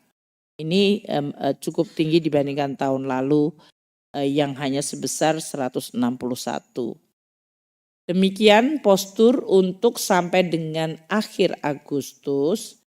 Pertumbuhan ekonomi kesimpulannya untuk sampai dengan kuartal ketiga kami perkirakan masih akan terjaga momentumnya. Ini dengan lingkungan global yang terus dinamis ya. Dan kita harap dengan tadi perkembangan Fed Fund Rate yang menurun, kita harapkan akan terus memberikan momentum positif bagi perekonomian Indonesia. Volatilitas di pasar keuangan mulai menunjukkan penurunan dan makin baik. Sementara arah kebijakan moneter di negara maju menunjukkan juga tren yang membaik. Hal yang tidak bisa diprediksi adalah geopolitik, termasuk kondisi pemilu di Amerika Serikat yang akan menentukan arah kebijakan. Ini masih harus kita waspadai karena ini akan bisa menimbulkan swing terhadap direction dari policy yang kemudian mempengaruhi secara sistemik untuk perekonomian global. Untuk kegiatan ekonomi tadi neraca perdagangan kita bagus, tapi dari sektor manufaktur mengalami kontraksi mayoritas dari seluruh negara, dan harga komoditas masih mengalami volatilitas atau fluktuasi meskipun masih relatif di level rendah dibandingkan tahun yang lalu. Kinerja APBN kita masih sesuai dengan desain APBN 2024, meskipun kita melihat pendapatan negara yang mengalami perlambatan, namun perlambatannya sudah makin menipis atau melandai, dan ini kita harapkan momentum akan positif pada kuartal ketiga dan keempat ini. Belanja negara yang tumbuh cukup tinggi harus dilihat kualitasnya, bukan hanya dari sisi pertumbuhannya. Peranan APBN tetap menjaga ekonomi dan masyarakat. Kita melindungi masyarakat apabila terjadi goncangan dan juga melindungi ekonomi sebagai shock absorber atau istilahnya disebut counter cyclical instrumen untuk mengelola perekonomian kita. Demikian kesimpulan dari APBN 2024 hingga akhir Agustus. Saya lihat sudah cukup banyak pertanyaan yang masuk. Kita berikan kesempatan langsung saja ya kepada Pak Suryo yang pertanyaannya cukup panjang. Karena Pak Isa tidak hadir, mungkin untuk beberapa pertanyaan yang bisa disampaikan. Silakan. Terima kasih Bu Menteri, izin untuk menyampaikan beberapa respon terhadap pertanyaan teman-teman wartawan di Pak Wamen dan teman-teman sekalian, teman-teman wartawan yang saya hormati.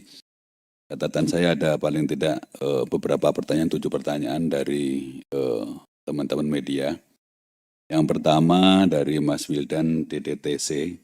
Lebih dahulu ini saya coba respon mengenai restitusi pajak sampai dengan Agustus 2024.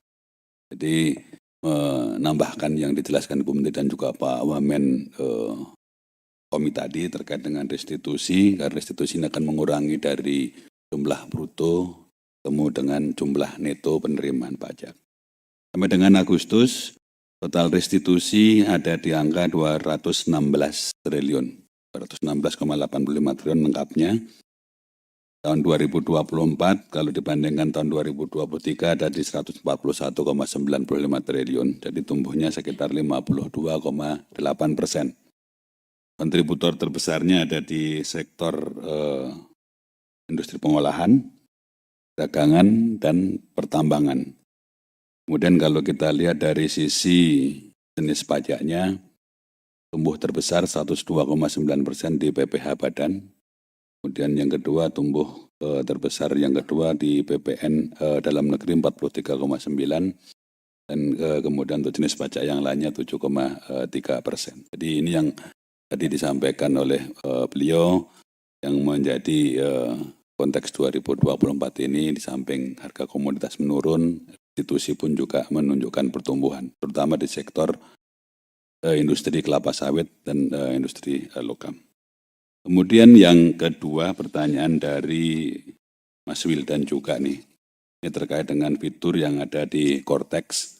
Memang baru beberapa fitur yang kita luncurkan dan belum 100% semuanya diluncurkan. Fitur-fitur simulator yang dapat digunakan untuk mensimulasikan wajib pajak untuk mencoba fitur Cortex nanti ke depan seperti apa. Dan yang kita lakukan adalah memang betul kami selesaikan secara bertahap, dan yang terutama yang terkait dengan wajib pajak dalam konteks layanan dan juga dalam pemenuhan kewajiban perpajakan mulai dari daftar, bayar, lapor, itulah yang pertama kali kami siapkan fiturnya untuk dapat digunakan oleh masyarakat wajib pajak. Sedangkan fitur yang lain dalam tahap penyelesaian dan ke depan walaupun Cortex sudah dapat digunakan, fitur ini masih tetap ada dan dapat digunakan untuk wajib pajak melakukan edukasi, training ataupun percobaan terhadap fitur-fitur yang ada di sistem Cortex itu sendiri. Kemudian yang ketiga pertanyaan Mbak Dian, ini terkait dengan wajib pajak yang dilakukan edukasi. Mungkin kami jelaskan terlebih dahulu, saat ini training untuk teman-teman kami yang akan menjalankan dan akan mentrainingkan juga kepada masyarakat wajib pajak terus kita jalankan. Training of trainer internal kami jalankan, dan kemudian training kepada beberapa teman kami di lapangan pun kami jalankan. Di sisi yang lain, hands-on education training, khususnya kepada wajib pajak yang memang transaksinya besar, karena ini yang sangat akan berimbas pada waktu implementasi Cortex. Itu yang kita dahulukan ada sekitar 52.964 wajib pajak dengan transaksi yang besar, terutama wajib pajak yang ada di Kanwil LTO dan Kanwil khusus, dan juga beberapa wajib pajak Madya di KPP Madya. Kami lakukan training secara hands-on sekarang, dan ini akan terus kami coba kembangkan sebelum wajib pajak melakukan pelaksanaan pemenuhan kewajiban perpajakannya melalui sistem inti administrasi itu sendiri.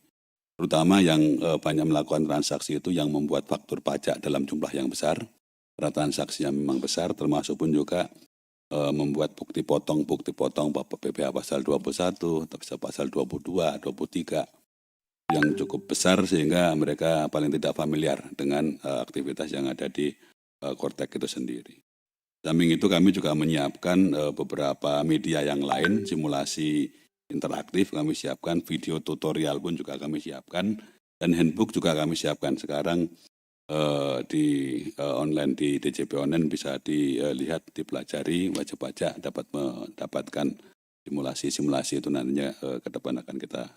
Dan paralel tadi kami juga akan internal training terus akan kita jalankan.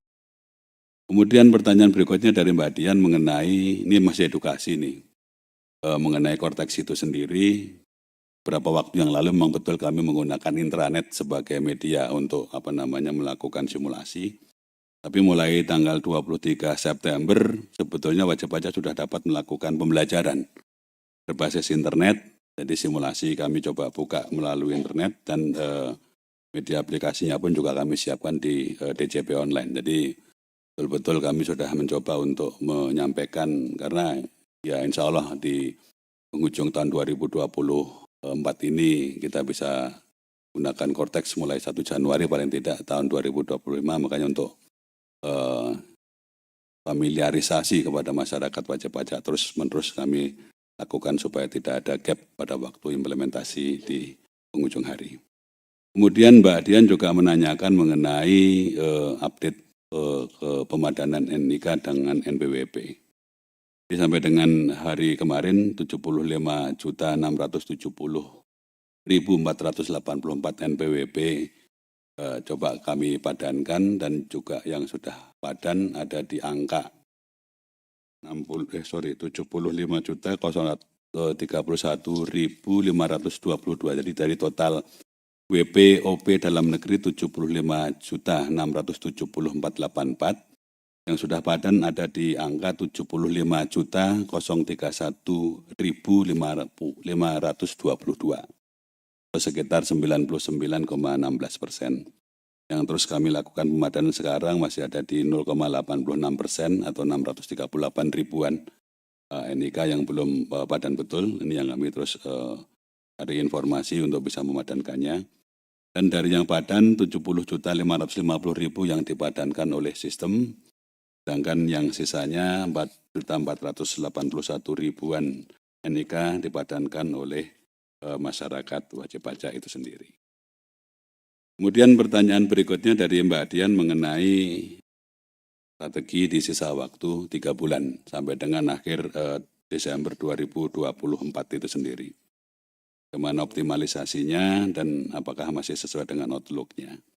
Jadi optimalisasi kami lakukan dengan cara sama seperti yang kami lakukan di beberapa kesempatan, dan ini konsisten merupakan proses bisnis kita, melakukan pengawasan keadaan wajib pajak, khususnya perekonomian di masyarakat wajib pajak di kondisi terkininya, di current condition itu yang kami lakukan pengawasannya. Kalau memang wajib pajak melakukan atau mendapatkan manfaat dari kegiatan ekonomi yang bertumbuh, dinamisasi pasti akan kami lakukan. Ada beberapa sektor tadi kalau kita melihat yang disampaikan oleh Pak Wamentommy tadi, ada beberapa sektor yang di tahun sampai dengan Agustus 2024 ini menunjukkan pertumbuhan. Perdagangan menunjukkan pertumbuhan secara bruto masih di 10%.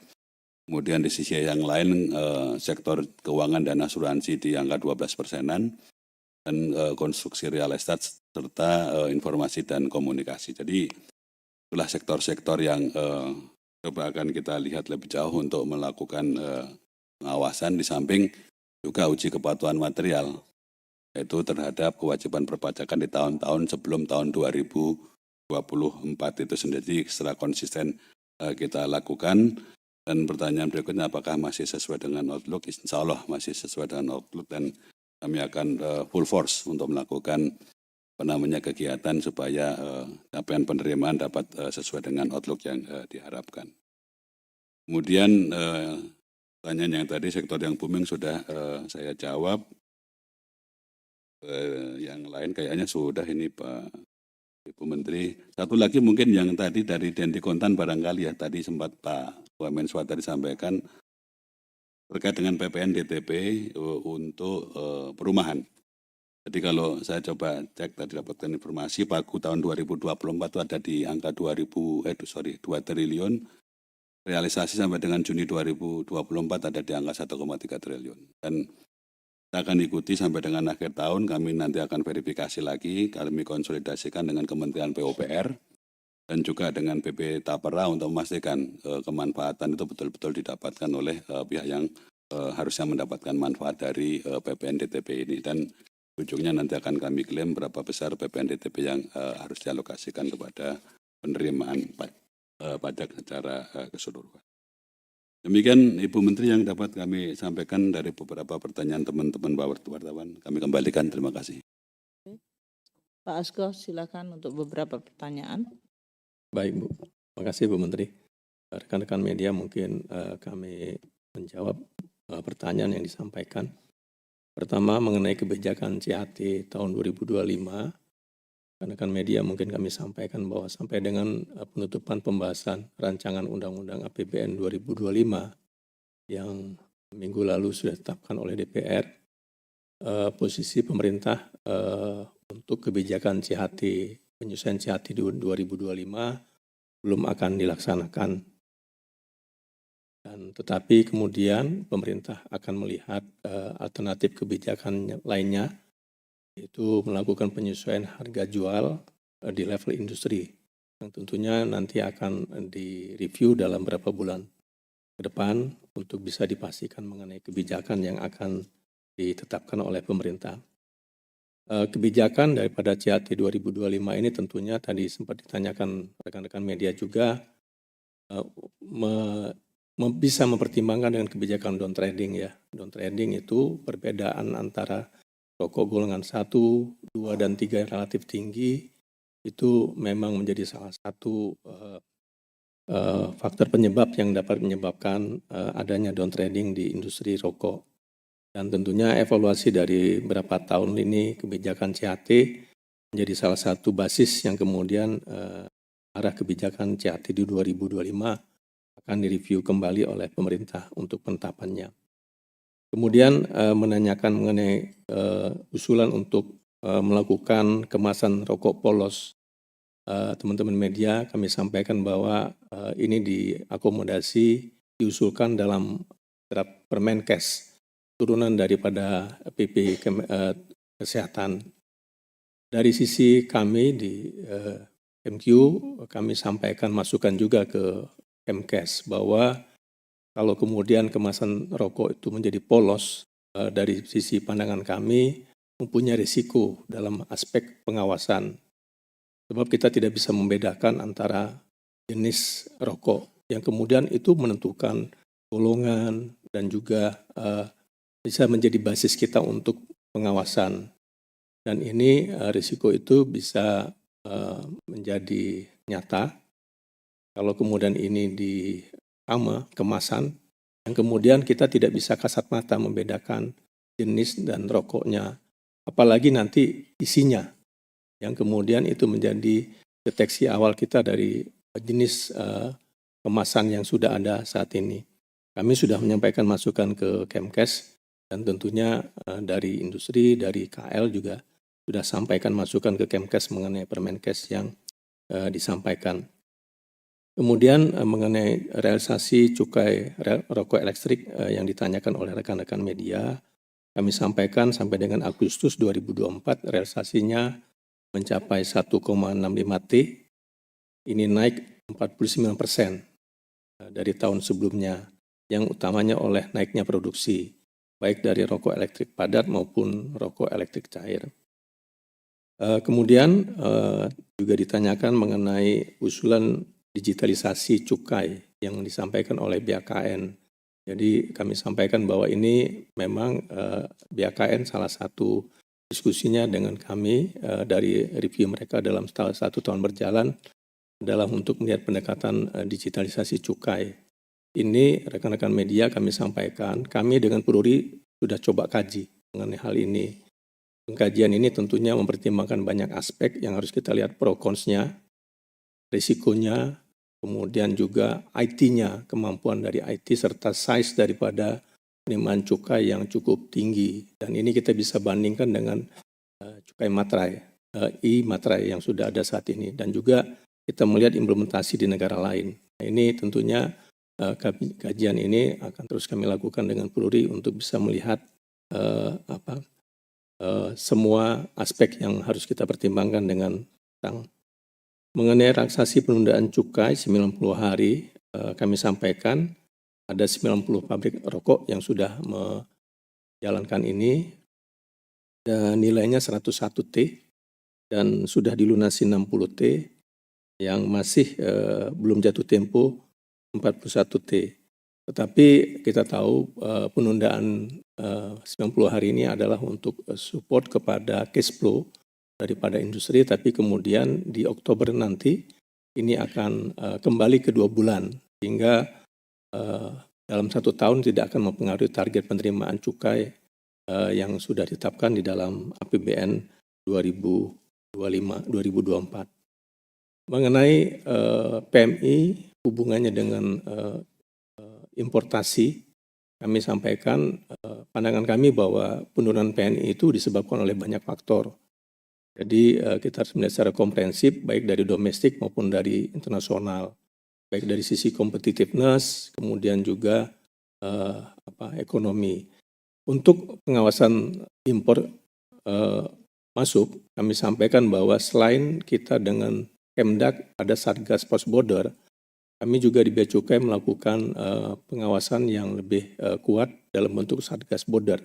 Yang kemudian khusus untuk 7 komoditi yang menjadi target dari Kemdak, kami juga melakukan pengawasan yang konsisten di semua pelabuhan dan juga di pesisir timur Sumatera untuk 7 komoditi yang tadi kami sampaikan. Mengenai kebijakan tentunya KL yang punya kewenangan nanti akan kita berikan feeding bagaimana melihat kondisi ini secara lengkap dan baik di domestik maupun di internasional. Mungkin itu Bu Menteri dari kami. Terima kasih. Terima kasih Pak Asko. Untuk beberapa yang memang merupakan koordinasi antar KL ya kita akan berkomunikasi terus dengan KL terkait ya untuk beberapa policy. Seterusnya dari Pak Luki, kemudian Pak Febrio. Silakan Pak Luki. Terima kasih Bu Menteri. Jadi dari pertanyaan satu terkait dengan kami di DJPK yaitu pertanyaan dari Dendi Kontan. Intinya menanyakan berapa banyak Pemda yang telah memberikan insentif PBJT hiburan tertentu, jika masih sedikit apa yang menjadi kendalanya. Jadi dapat kami sampaikan bahwa pasal 101 Undang-Undang KPD itu telah memberikan kewenangan bagi Pemda untuk dapat memberikan insentif, pengurangan pajak daerah, termasuk juga untuk PBJT hiburan tertentu tersebut. Tentu saja dalam implementasinya tidak harus semua Pemda itu memberikan insentif tersebut, melainkan juga perlu disesuaikan dengan melihat kondisi kebutuhan pengaturan sosial ekonomi, program kerja di masing-masing daerah. Nah, sampai dengan saat ini terdapat 10 Pemda yang telah menerbitkan Perkada terkait dengan insentif pengurangan PBJT atas jasa kesenian dan hiburan tertentu tersebut. Demikian Bu Menteri. Baik, untuk Pak Febrio beberapa pertanyaan, silakan. Terima kasih Bu Menteri. Izin ada beberapa pertanyaan tadi pertama dari Wildan terkait dengan STTR, kapan ratifikasinya. Ini akan kita lanjutkan dengan proses. Pertama memang kita akan siapkan perpresnya, lalu peraturan teknis nanti di DJP, dan kita akan laporkan ke OECD, sehingga nanti setelah itu baru akan efektif. Lalu yang kedua terkait dengan MBDK cukainya.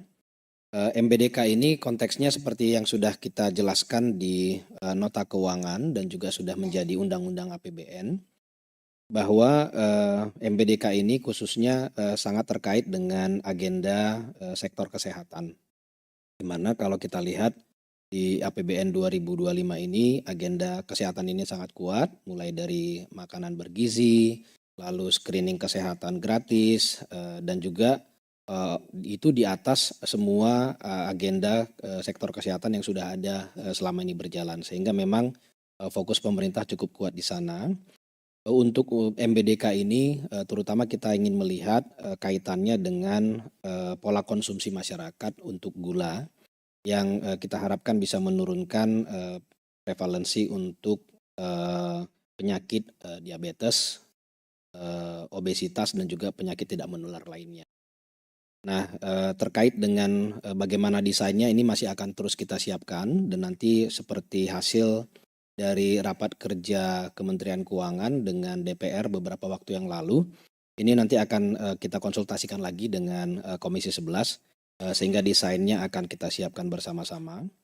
Akan tetapi memang kita akan terus perhatikan pemerintah terutama untuk memastikan ini tidak akan mendisrupsi industri makanan minuman, tetapi kita ingin memberikan mulai perubahan perilaku baik di level konsumennya maupun juga di level produsennya, sehingga dengan kita perkenalkan disinsentif seperti ini yang harapannya tidak akan terlalu signifikan, akan tetapi bisa mengubah konten dari gula sedikit sehingga kemudian bisa memperbaiki pola konsumsi masyarakat ke arah yang lebih sehat.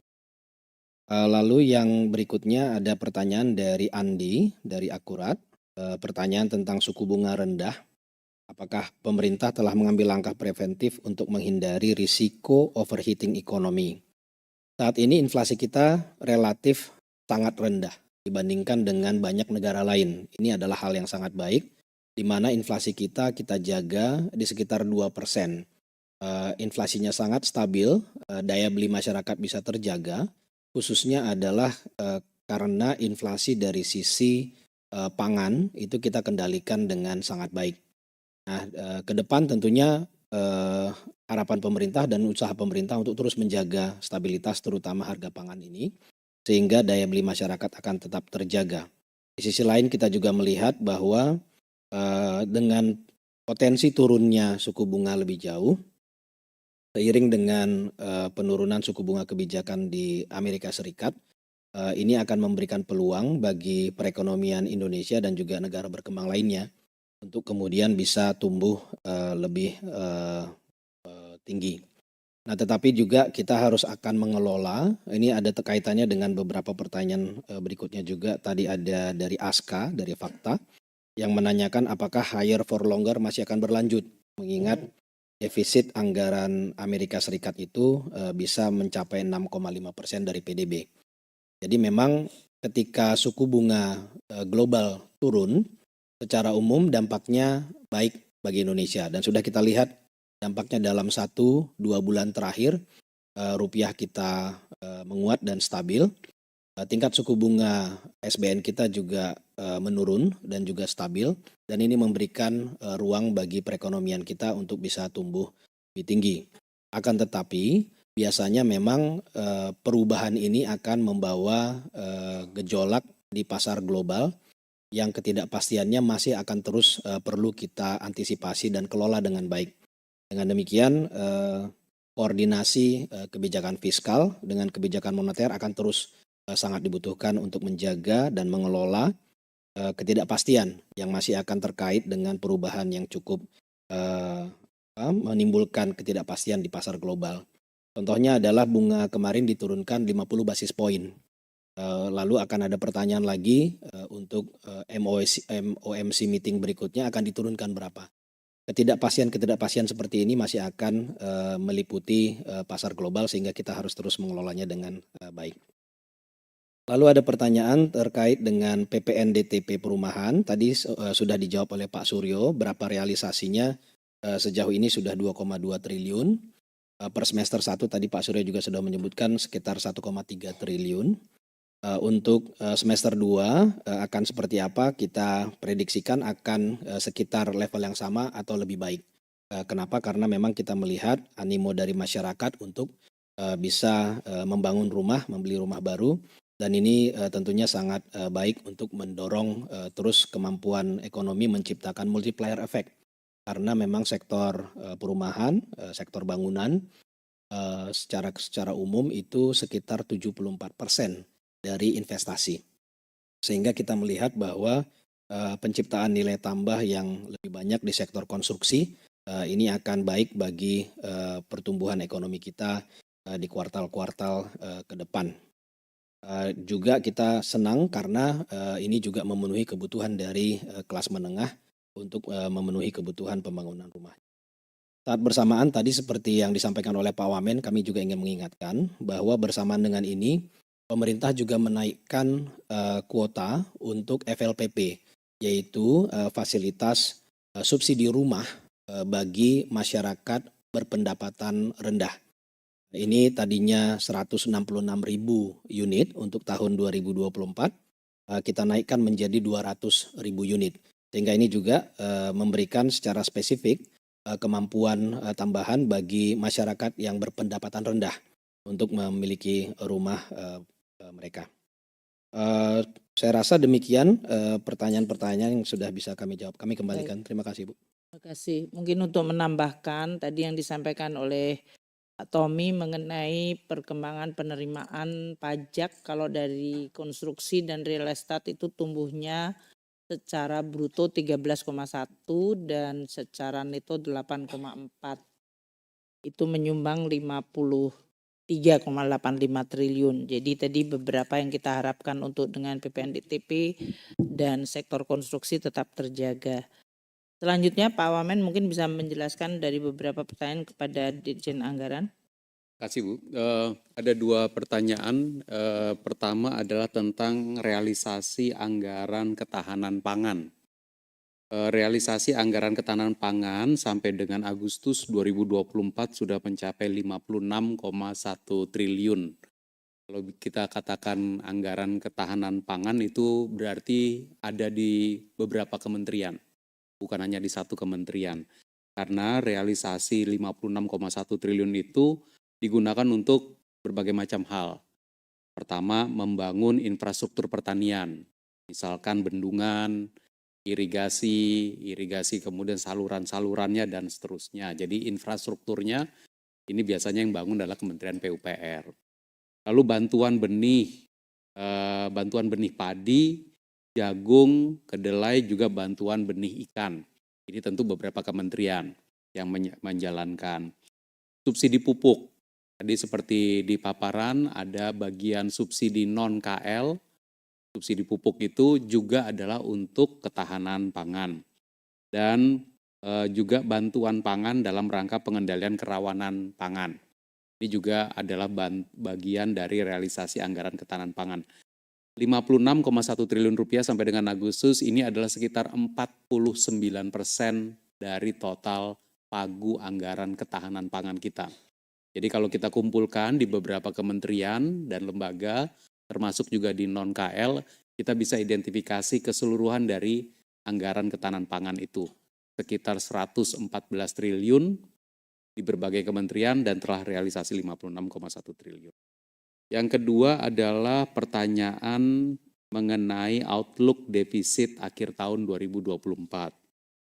Pertanyaannya adalah sampai dengan saat ini defisitnya itu tadi telah disampaikan realisasi 31 Agustus defisitnya adalah 0,68% dari PDB. Berapa outlooknya akhir tahun? Ini kan masih di bawah 1%. Nah, teman-teman media semua, seperti yang kita sudah sampaikan di laporan semester 1 di Badan Anggaran, kami memperkirakan bahwa defisit APBN 2024 di akhir tahun nanti adalah 2,7% dari produk domestik bruto. Tapi sekarang masih di bawah 1%, apakah masih tetap 2,7? Kita perkirakan iya, karena seperti biasa lazimnya yang namanya penyerapan anggaran itu nanti di kuartal 3 dan khususnya kuartal 4 itu meningkat. Jadi seperti tadi contoh anggaran untuk IKN. Tadi belum sampai 50% yang direalisasikan, tapi pekerjaan fisiknya itu jalan terus. Nanti ketika pekerjaan fisiknya selesai, lalu diserah terimakan, maka pembayarannya menjadi langsung full. Nah, ini biasanya terjadi di triwulan keempat. Jadi di triwulan keempat itu biasanya memang ada percepatan dari belanja-belanja yang memang apalagi kalau sifatnya itu fisik. Jadi kita tetap memperkirakan defisit di akhir tahun nanti di 2,7% dari produk domestik bruto. Demikian Bu Menteri. Terima kasih. Baik. Jadi kalau dilihat dari tadi APBN-nya defisit di 2,29, outlook-nya di 2,7% dari PDB, seperti yang waktu itu dibahas di Badan Anggaran dan DPR. Ini lebih karena dari penerimaan mengalami tekanan dan belanja tadi pertumbuhannya cukup baik. Demikian teman-teman wartawan yang sudah kita sampaikan untuk pelaksanaan APBN 2024 sampai dengan akhir Agustus. Semoga ini terus memberikan suatu kepastian terhadap proses transisi pemerintahan. Kita tetap menjaga baik dari sisi APBN pelaksanaannya dan juga dari sisi perekonomian, sehingga ini menjadikan basis yang cukup stabil dan pasti bagi pemerintahan baru yang akan dimulai pada Oktober tanggal 20 nanti. Kami masih akan ada satu ALKO lagi sebelum akhir dari periode dari kabinet ini. Nanti kita akan sampaikan pada bulan depan sebelum mulainya kabinet baru yang akan diumumkan oleh Presiden dan Wapres terpilih. Demikian, terima kasih. Wassalamualaikum warahmatullahi wabarakatuh.